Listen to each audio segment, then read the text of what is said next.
Hi everyone, I'm Mary Tian, and this is Michelle Tian. and today we are here with Dr. Tian, a mathematics professor at the University of Southern Mississippi. Dr. Tian, we are so honored to have you here today. My pleasure. Thank you. So, could you tell us a little bit about how you got started in mathematics and what inspired you to go into STEM? Actually, it was by chance that I became a math major at your age. Last year of high school, I needed to choose among many disciplines. And then I chose what was considered the most popular one. That was computer science. And then I put on the form. But later, many people did the same choice.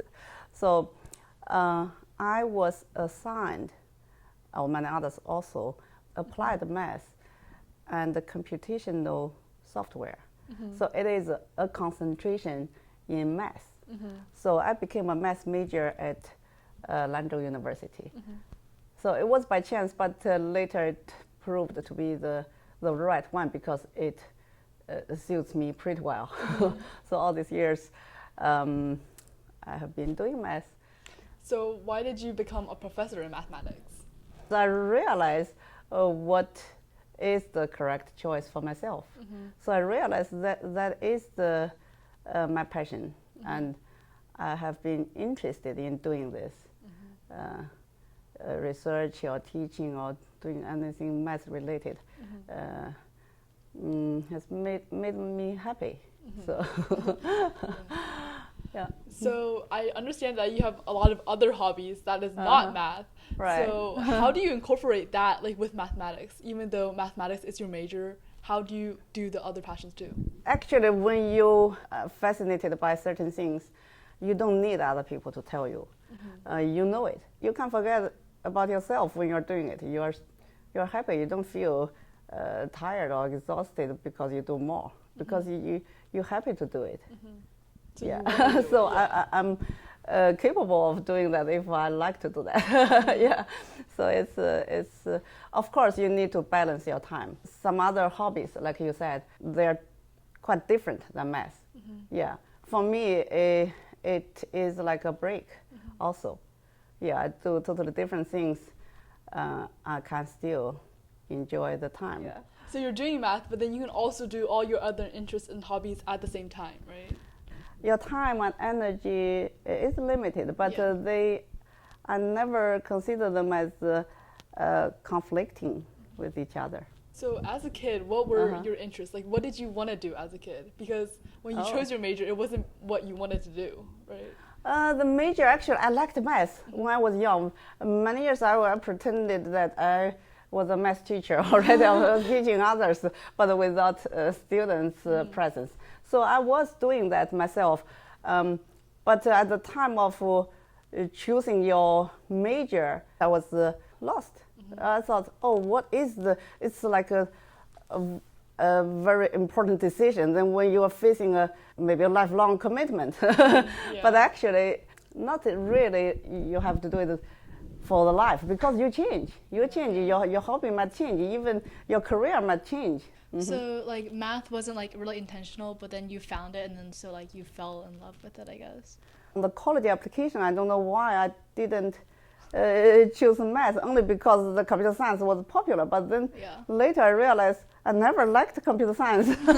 So even after years I'm using that, but I don't think I want to be a computer science major, although it's a STEM, right? It's also one of the still popular, but it doesn't mean you have to like it. You have to find what's suitable for you. Right. Not Yes. others. So as a woman figure in STEM, how do you believe women in the STEM field can impact like research? Because we all have like different perspectives.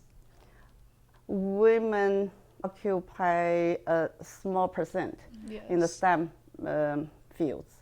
So I'll give you one example. When I was in college, I was one of the 3 female students in the class of 30. Wow. So the ratio is 3 out of 30. Yeah, but that didn't prevent me from doing well. So I was awarded the the first class scholarship, yeah, because of my performance.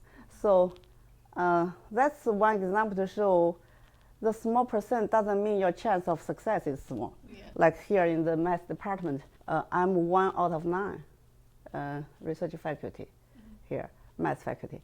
So that ratio is still more or less the same as what I encountered when I was in college. So that's my personal experience.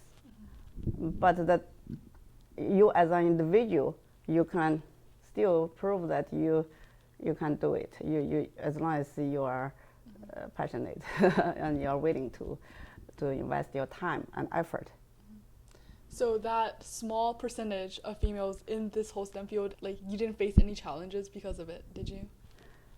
Challenges, sure. I want to move forward because I want to do math, but I don't want other people's views or whatever human-related obstacles stop me from doing it. And also, I'm aware of the challenges, and I try to work with others to improve the environment and conditions. For example, when I was in college, if you think 3 girls in a class of 30 or 27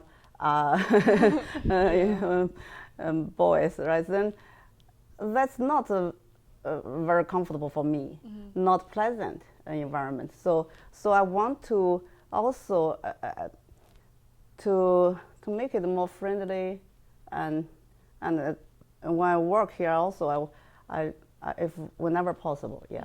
And speaking of like when you first chose your major, you didn't choose what you wanted to be because you were influenced by outside factors. So right now, a lot of girls, especially like my age, who are choosing what to major in college, we don't technically choose what we want like for STEM majors because we feel deterred by gender stereotypes. So how would you encourage these young girls to pursue what they want to do? I think you should not leave that decision to your parents, not leaving that to other classmates or your teachers. You must ask yourself this question because you know best. So even, I can observe you, but I don't really know what is your passion, right? So you must think about that yourself. Speaking of math, could you describe a project or research, because I've heard that your hobbies include like poetry or like music. Do you incorporate those into math, or do you just research on math? Actually, they are related. They are related. Yeah. For example, when we do poetry, we don't want redundancy, right? Yes. Just like math. And also, there's a beauty in both. And mathematically speaking, when you think of music, what produced music? The instrument, right? Instrument, because of the vibration of strings. So this physical motion, it can be modeled by the mathematical equations.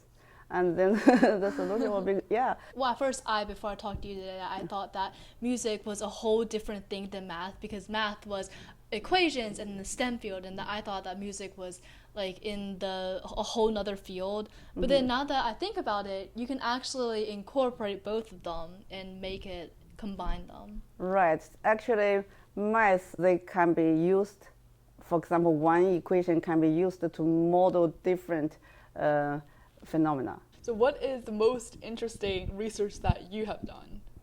Most interesting? Actually, my major area is applied math and analysis, and numerical analysis, and also, so when you see, for example, numerical results with high resolution, that can be very exciting because you work and you fix and you try to improve on both accuracy and proficiency, right? So when you achieve that goal, that will be very interesting and exciting.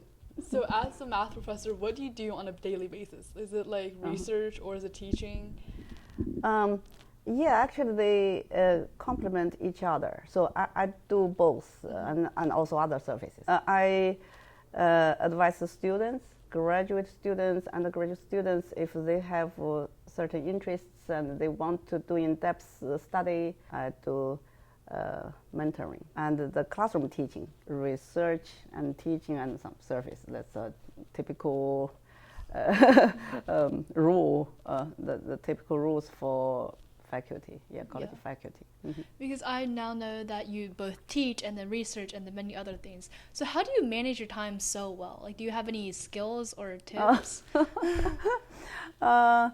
So I know there are priorities. So you have to prioritize. At certain time, there's more. One thing is more urgent than other things. So I have to stay focused on that. Mm-hmm. Yeah. So then afterwards, I might let myself think of other things. It's about prioritizing your time and energy. Yeah. So if you could give one tip to any of these younger students, especially young females who want to go into STEM, mm-hmm. what would you say to them? Well, I would say just do it. By doing it, you honor your interest. You realize your interest. All right. Well, Dr. Tian, thank you so much for letting us talk to you today. You're welcome. We have learned so much, and I'm beginning to be more interested in all these different aspects of STEM and how you can incorporate them into our daily lives and other passions as well. So thank you so much for having us, and thank you guys for watching.